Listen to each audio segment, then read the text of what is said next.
tayo sa Gabino, Penza. Papasokin natin tong Sitio Laot. Itong kalsada na to, matagal sinara to para gawin. Ayan, tapos na siya. Ayan, ang ganda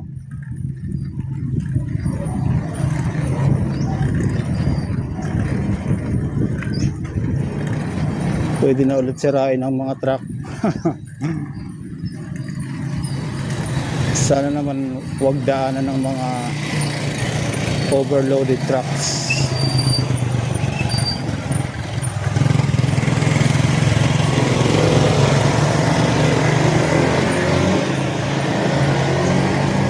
Yan, ang ganda na ng daan Pero alam nyo, dapat naman yung kalsada natin ready talaga na daanan ng mga mabibigat na truck. Kasi kung yun lang naman talaga ang dadaanan halimbawa,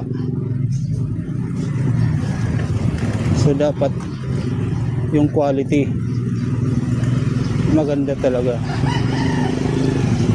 pwedeng daanan ng mabibigat.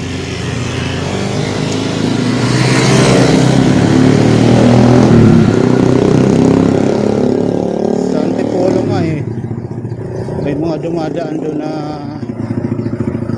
mabibigat na truck nakita ko sa gabi, dami rin palang dumadaan na truck doon na mabibigat, pero okay naman ang kalsada, hindi naman nasisira. So ibig sabihin, sa quality lang din ang paggawa. Dapat yung ikakabit, yung quality, yung kaya yung mabibigat na truck, hindi yung para sa lang, class 1 lang na vehicle, yung magagaan, mga kotse.